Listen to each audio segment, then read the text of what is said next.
Hi everyone, this is Fahad Mirza and I welcome you to the channel. In this video, we are going to have a look at an open source project which is called as Docmost, and it is a fine alternative of Confluence or Notion and various other similar wiki tools.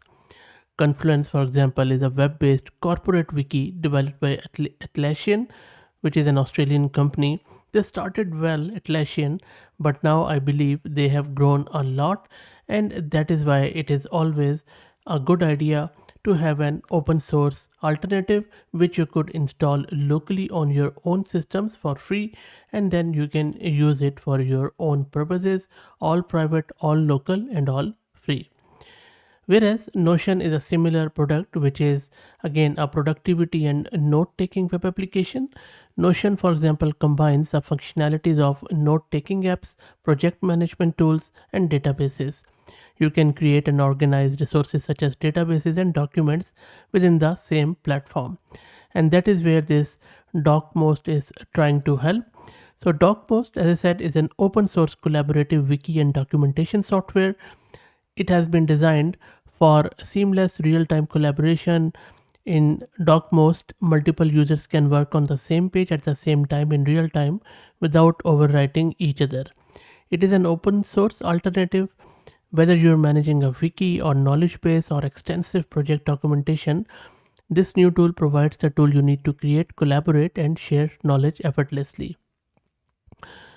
Docmost has also got support for spaces.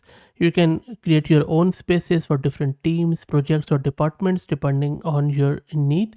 And I believe if you are working in any AI startup with very limited budget or no budget at all, which is the case for most of the startups these days when they are just starting out, maybe this Docmost could be a good option in order to get your team collaborate on the AI project. And that is the prime reason why I am covering this tool here. So hopefully it is going to help out any startup out there or even any company which is starting out.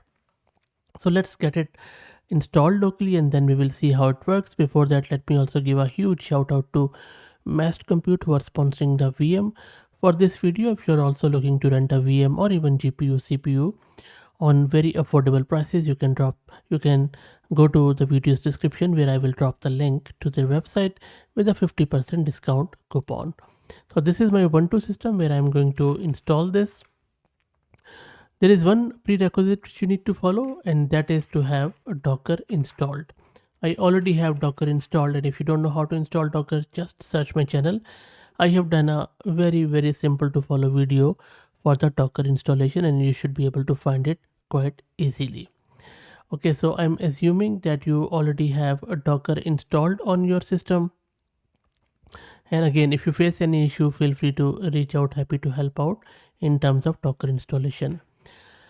Once that's done, create a directory on your system, and that depends on your use case wherever you want to create that directory. I'm just going to create it in my home directory of Ubuntu user, and then let's go into that directory. And now here we need to download the Docker Compose file. So Docker just provides you this very easy to configure YAML file with the Docker Compose, which creates your containers as per your use case. And now let me open this YAML file, the Docker Compose, in my VS Code editor, and I will show you what you need to do here. And there you go, this is my Docker Compose file. Now here you would need to change few things.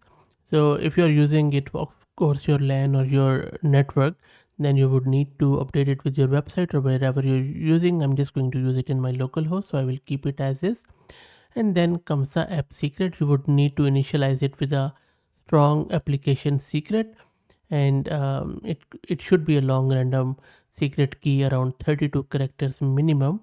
And if you don't know how to uh, come up with those 32 character, maybe you can use this OpenSSL random command. It is going to generate this random hard string for you.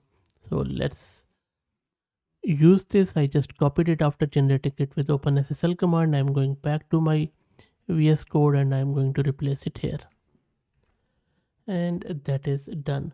Let's also set up a strong DB password here for the Postgres database, because At the backend, it uses this Postgres, and I have generated this random password here, so you need to replace it here and then also here in the Postgres password. So I put it in. So these two changes which we need to make. Let me save the file, and the file is saved. Let's go back here. Let me clear the screen, and now from here you need to run this command. This is going to use that YAML file, and it will bring all the Docker containers up. So let me run this, and there you go. As soon as you run it, it is going to download, and then it is going to create these containers. Let's wait for it to get finished. This is going to take a bit of a time, not much, but still a bit of a time. And while that happens, let me also introduce you to the sponsors of the video, who are AgentBot. AgentBot lets you effortlessly deploy a personalized knowledge bot across platforms like Discord, Slack, and others. It is ideal for open source tech communities and startups that provide user support, and I will drop the link to their website in video's description. And there you go, all the containers have been started now. If I quickly run this docker psa command, you can see that all of these containers are running, and we can access the application at our localhost at port 3000.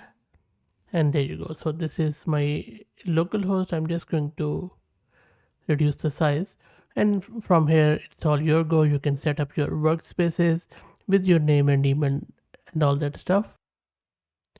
So you can give it any name of your workspace, your own name, your password, and all that stuff. And once you click on the create space, you will be met with this screen. On the top right, you can see that this is the name of my space, and then you can set your settings here. You can invite your more team members, but if you want to do that, because it sends an email, you would need to set your SMTP server and your email preferences. And then this is a default space where you can create new pages, and then this is the same thing. From the left hand side, you can create a new page. You can start writing your markdown characters and whatever. So if you have used Confluence or Notion or any other collaborative tool, you can already appreciate that this is such a blessing. One thing I really like about this is that this is quite simplistic. The way Confluence started and the Notion started, and they gained so much popularity. So instead of a lot of things which you really don't need, this makes it quite easy to collaborate and then go from there. I hope that this was useful. Let me know what do you think. If you like the content, please consider subscribing to the channel. If you're already subscribed, please share it among your network, as it helps a lot. Thank you for watching.